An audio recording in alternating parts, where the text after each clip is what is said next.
Il-Partit Laburista jemmen fit-tisħiħ fil-minimum wage.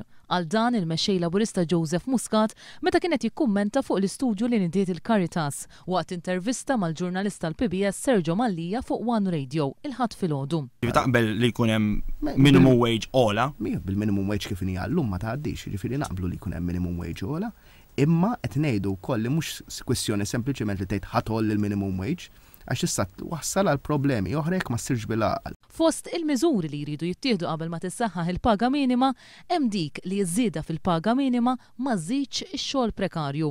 Hawnhekk il-Gvern għandu jagħti eżempju u ma jagħtix kuntratti ta' xogħol prekarju. Dawk tagħhom kompletament. 100%. M'hemmx lok għalihom, m'hemmx skużi għalihom. It-tieni miżura li għandha sseħħ qabel tissaħħaħ il-paga minima li jonqsu l-ispejjeż għal familji Maltin u Għawċin. Fost l-aktar spejjeż li jifnu lill-familji Maltin u Għawċin hemm il-kontijiet tad-dawlu l-ilma. Il-weda ċentrali tagħna ta' traħħis sostenibbli u realistiku fil-kontijiet tad-dawlu tal-ilma. Illi jgħin f'żewġ waqtiet. Jgħin biex min għandu l-paga ikollu iktar purchasing power, dik il-paga ta' kwist aktar saħħa. U tgħin ukoll biex min jħaddem ikollu inqas spejjeż. Kontijiet li jistgħu jitraħsu mingħajr ma l-Enemalta titabba b'aktar piżijiet filwaqt li fl-istess ħin il-ħlas tad-djun tal-Enemalta ma jkunx infixkel u ma jsirx logħob mal-credit rating internazzjonali. Joseph Muscat semma wkoll kif wara li l-Partit Laburista ilu 3 snin jgħid li l-Gvern biex imur għal power station tal-gass minflok għal waħda li taħdem bil-heavy fuel oil, issa Tonio Fenek mar jinnegozja l-qatar biex jipprova jġib prezz preferenzjali tal-gass. Kemm kien jagħmel iktar sens li mmorru għall-gass u rridu nibdew dik il-mixja lejn il-gass u dalwaqt jħabbar għall-Gvern ta' illi l-power station ħajamilha bil-gass ta'.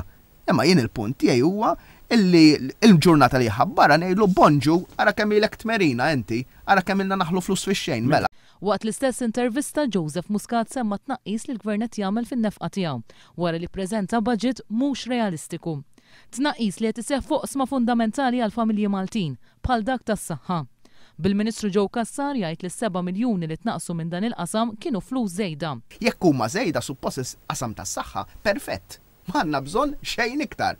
Mela issa meta imorru in-nurses jgħidulu sma għandek bżonn timpjega aktar nurses mhux jgħidilhom m'għandix flus, għax dan sab 7 miljuni żejda għal 500 fil-ġimgħa ma kien sab żejda għax ma tomx lura. Dan filwaqt li l-Gvern ma naqqas il-budget minn fuqha fuq proġetti li qed imexxi l quddiem. Tajna 8 miljuni u nofs mill-qasam tas-saħħa. Tajna mill-qasam tal-edukazzjoni, taf li ma budget l-inqas li ntmiss.